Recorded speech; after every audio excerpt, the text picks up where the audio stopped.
सजानंद स्वामी महाराज की जय, श्री अक्षर पुरुषोत्तम महाराज की जय, गुरु हरि शास्त्री जी महाराज की जय, गुरु हरि योगी जी महाराज की जय,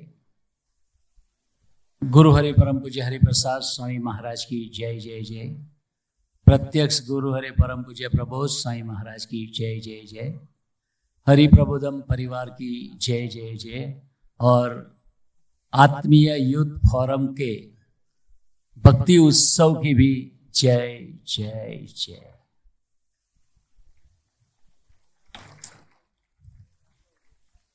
आज हम बहुत ही भाग्यशाली हैं कि आज हमारे बीच गुरु हरि परम पूज्य प्रबोध स्वामी महाराज स्वयं सामने से चल के हमारे पास आए हैं। तो भगवान और संत का जो विचरण होता है, जैसे इस धरती पे भगवान के 24 अवतार आए और वो भगवान के जो अवतार है अपने एबोर्ड से आए हैं, भगवान अपने धाम से आए हैं। तो बहुत ही दूर धाम है भगवान का, फिर भी वो मनुष्य बन के हम जैसे मनुष्य के साथ हमारे साथ प्रीति करके हमारे साथ रहकर हमारे पर करुणा बरसा के हमको सुखी करते हैं।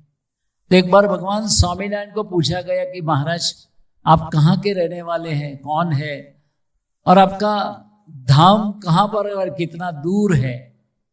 तब महाराज ने ये आंसर मुक्तानंद स्वामी को बोला कि मुक्तानंद स्वामी आप ही आंसर का क्वेश्चन का आंसर दीजिए।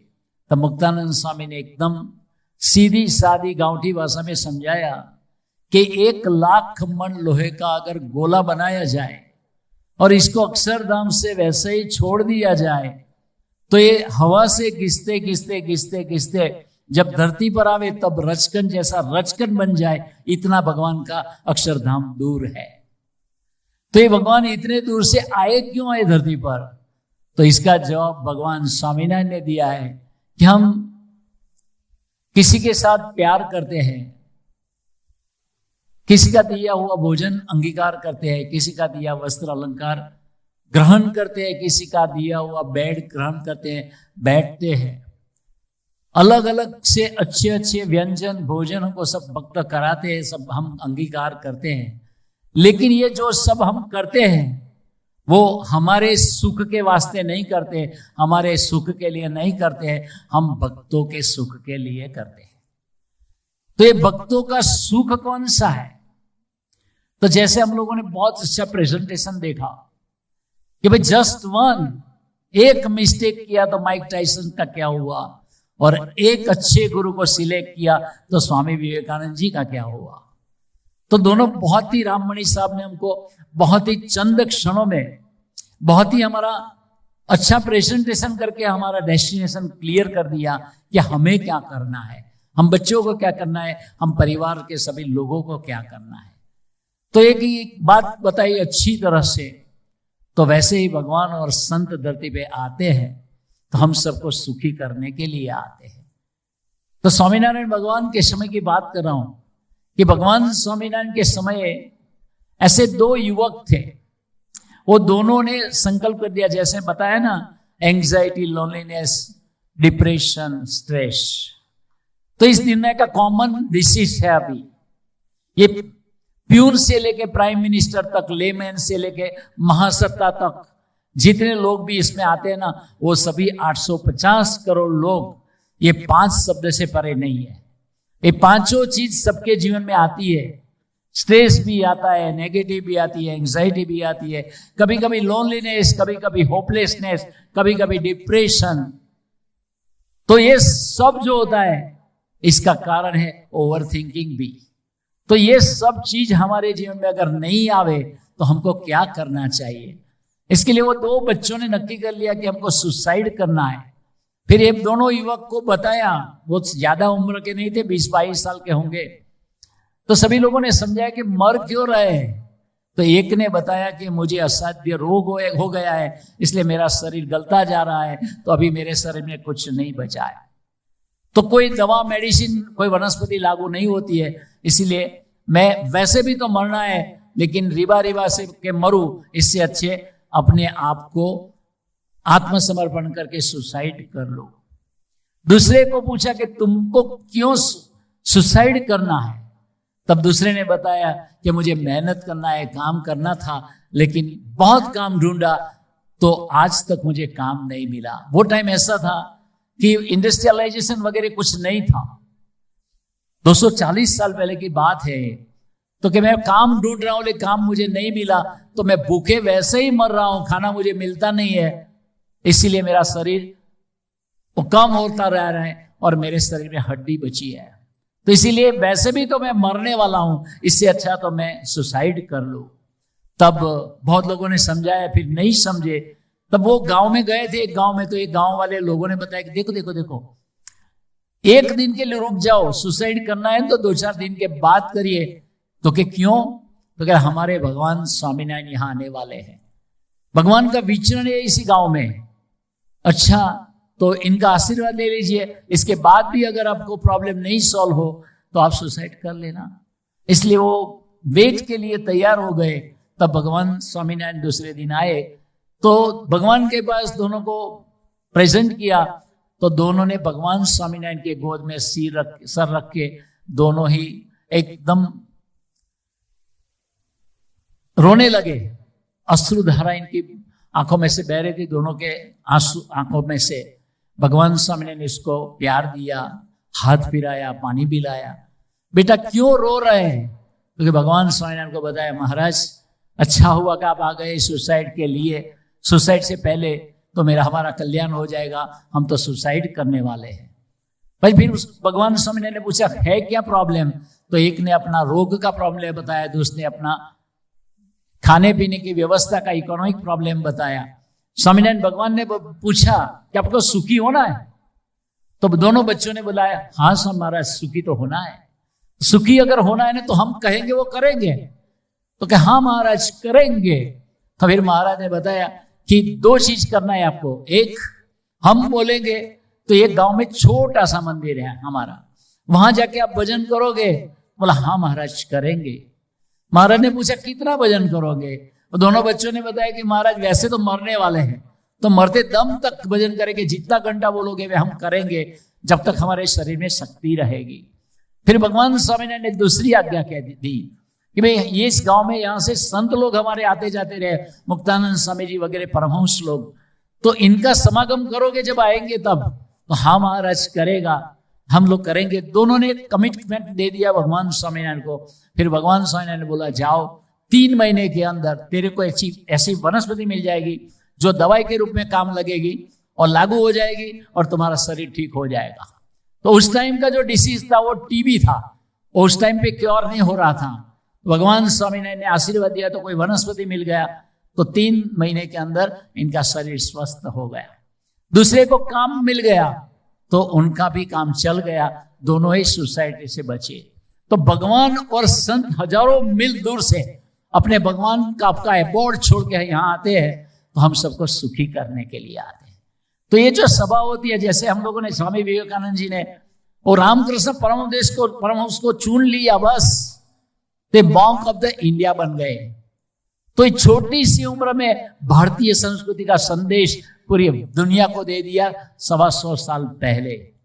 तो बात हमको ये करनी है, हमको भी सुखी होना है। तो सिंपल टेक्निक क्या होती है? तो एक राजा था, छोटी सी बात ही करके बात छोड़ देगा।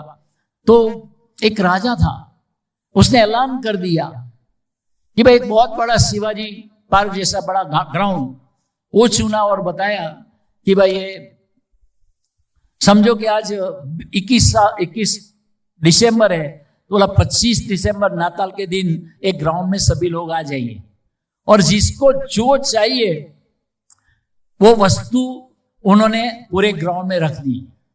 इसमें फर्नीचर भी रख दिया, कार्स भी रख दिया, फर्नीचर रखा, कार रखा, फ्लैट्स का वो मॉन्यूमेंट जैसा रखा, पैसा रखा, जवेरात रखा, सब कुछ रख दिया और सबको ऐलान करके बता दिया कि जिस आदमी को जो चाहिए वो चीज पे हाथ रख दीजिए, आपको वो चीज मिल जाएगा। राजा, उनका जन्मदिन होगा, खुश हो गया था। तो पूरे गांव के लोग आए, तो सब लोगों ने जिनको जो पसंद था, जो जरूरतमंद थे, जो आवश्यकता थी, वो सभी चीज पर सबने अपने अपनी पसंदगी का हाथ रख दिया। तो राजा ने बोला जिसने जो हाथ रखा उसको दे दीजिए। वो उनके ऑफिसर को बोल दिया था। बाद में 18-20 साल का एक बच्चा बचा उधर, मनीष भाई जैसा इंटेलिजेंट बच्चा। तो बच्चे को पूछा, वो तो कोने में खड़ा था। तो राजा ने बताया कि भी सब हो गए। तो उनके ऑफिसर ने बोला हाँ महाराज सब हो गए। तो नहीं, वो बच्चे को पूछो, वो नहीं आया। वो बच्चे को नजदीक बुलाया, बेटा तेरे को कुछ नहीं चाहिए, तेरे को क्या चाहिए बोल दे, तू भी हाथ रख ले। अगर वो चीज कोई और लेके गया तो मैं दूसरा दूंगा, लेकिन तुम कोई भी चीज पे हाथ रख दो, तेरे को भी मिलेगा। तब वो बच्चे ने, जैसे मनीष भाई था ना, बहुत स्मार्ट है, उन्होंने पूछा कि महाराजा साहब आप प्रॉमिस करते हैं कि मैं जिसके पर हाथ रख दूंगा तो वो दे देंगे। राजा ने बोला सबको दिया तो तेरे को क्या मैं नहीं दूंगा, मेरा जेंटलमैन प्रॉमिस है। वो लड़के ने नजदीक आके राजा के सर पे ही हाथ रख दिया। फिर राजा ने बताया यार और कुछ मांग, मेरे सर पे क्यों हाथ रखा है? तब वो लड़के ने बताया मुझे राजा सिर्फ और सिर्फ मुझे आप चाहिए। फिर राजा ने बताया कि जिसको केवल मैं चाहता हूं, मुझे वो जो चाहता है कि जिसके लिए मैं ही सर्वस्व हूं, और वो अगर मेरे को पसंद करता है तो अब से मैं राजा भी इनका हो गया। अभी राजा का जो है ना वो ये लड़के का हो गया। तो सभी लोगों ने अलग अलग चीज मांगी, लेकिन ये जो बच्चा था इन्होंने राजा को खुद को मांग लिया। ऐसे ही मनीष भाई को और सब टीम को धन्यवाद है कि गुरु हरि स्वामी जी को, प्रबोध स्वामी जी को प्रार्थना किया कि स्वामी जी हमारे भांडुप में पधारे और हमारे सब युवकों को, हमारे सब भक्तों को आशीर्वाद दे। तो आज गुरु हरि प्रबोध स्वामी जी लास्ट 17 दिन से 5 दिसंबर से आज तक सतत अविरत विचरण किया, और हर रोज ऐसा भक्ति उत्सव जैसा आनंद पर्व 16 जगह पे करके आए। तो इनकी उम्र है वो 73 इयर्स ओल्ड है। तो इनका शरीर तो ह्यूमन बीइंग का है, जैसे भगवान राम का शरीर भी ह्यूमन बीइंग था, भगवान कृष्ण भी ह्यूमन बीइंग थे, भगवान स्वामीनारायण भी ह्यूमन बीइंग के रूप में ही आए थे। ऐसे ही प्रबोध स्वामी जी वो भी ह्यूमन बीइंग के फॉर्म में है। लेकिन हमारे और इनमें फर्क ये होते हैं कि हम अपना मन के साथ जीवन जीते हैं और प्रबोध स्वामी जी अपने भगवान के साथ जीवन जीते हैं। हम अपना मन में सोच अलग अलग करते हैं, इस दुनिया की सोच सब करते रहते हैं। जैसे आप अभी प्रेजेंटेशन में बताया, प्रबोध स्वामी जी केवल भगवान और गुरु हरि की सोच में निरंतर रहते हैं। तो ऐसे संत हमको मिले हैं, तो हमको आशीर्वाद देने के लिए भांडुप की धरती पे आए हैं। तो इनका आशीर्वाद क्या है? भगवान स्वामीनारायण ने 2 आज्ञा किया। एक, भजन करने को बोला, जो हमारा पूरा महोत्सव का नाम है भक्ति उत्सव। भक्ति यानी भगवान का अनन्य आश्रय, भक्ति यानी प्रपत्ति योग, भक्ति यानी भगवान में संपूर्ण रूप से लय होना। तो ये दुनिया का सबसे, जब जितने भी प्रॉब्लम्स हैं इनके 2 सॉल्यूशन है, एक है भक्ति और दूसरा भगवान स्वामीनारायण ने बताया कि सत्संग, ऐसे संत लोगों का समागम करने का। तो ये संत का समागम, तो कितने संत लोग यहाँ आएंगे, कितनी बार आएंगे, हम लोग कहां संत के पास जाएंगे। इसीलिए हमारे गुरु योगी जी महाराज ने 1957 में बताया कि साप्ताहिक सभा भरना। तो ये हम लोग आत्मीय यूथ फॉरम में रेगुलरली, जहां जो अपना 15 सेंटर चल रहे हैं, सभी सेंटर में एक हम जहां भी रहते हैं वहां हम सब जुड़े और सभा में जाते हैं। तो ये सभा में भी हमको आशीर्वाद मिलता है आज्ञा का पालन करने से। स्वामीनारायण भगवान ने बताया कि जहां जहां आप लोग जितनी भी आज्ञा का पालन करोगे ना, तो आज्ञा के साथ साथ भगवान की मूर्ति भी आपके साथ आएगी। तो उन्होंने आज्ञा किया। तो अभी प्रबोध स्वामी महाराज ने सांता क्रूज में भी आशीर्वाद दिया, वो आशीर्वाद हरिप्रसाद स्वामी जी ने भी दिया, फिर साउथ बॉम्बे में दिया, फिर कल बदलापुर में दिया। सभी जगह प्रबोध स्वामी जी ने आशीर्वाद दिया कि जो लोग आत्मीय यूथ फोरम में रेगुलरली आएंगे, इनकी तन की यानी के शरीर की जिम्मेदारी धन की जिम्मेदारी, मन की जिम्मेदारी और आत्मा की जिम्मेदारी भगवान स्वामीनारायण लेंगे। तो ये चार तो प्रश्न है हमारे जीवन के, चारों प्रश्न के सॉल्यूशन एक ही आज्ञा में आ जाता है। लेकिन उन्होंने दूसरी आज्ञा भी की है कि भगवान की स्मृति सहित भगवान का नाम स्मरण करना। अभी अभी अमेरिकन गवर्नमेंट ने सब रूल्स रेगुलेशन बदले हैं H1 लोगों के लिए। तो खाली हैदराबाद की यूएस कॉन्सुलेट पे 11,000 पिटीशन पेंडिंग है अभी। तो ये लोग का अगर स्टैंपिंग नहीं हुआ तो वापिस यूएसए नहीं जा सकते। इसमें कितने लोग इंडिया में आए हैं और अटक गए कि कोई शादी करने के लिए आए, कोई ऐसे भी आए हैं।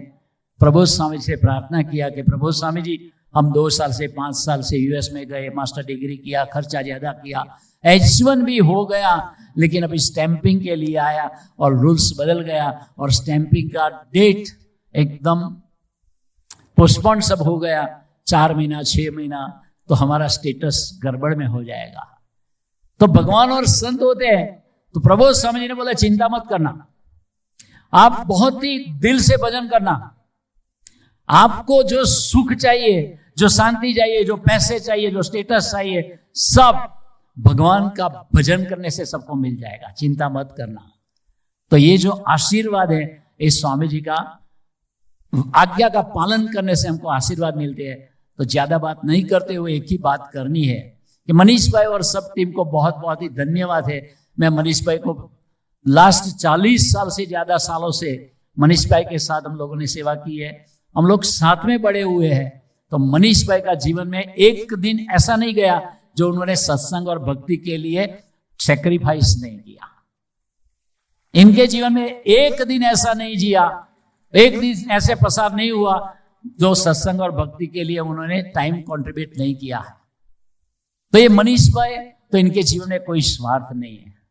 इनके जीवन में केवल भगवान को राजी करना है, हरिप्रसाद स्वामी को राजी करना है और आज प्रभु स्वामी महाराज को राजी करना है।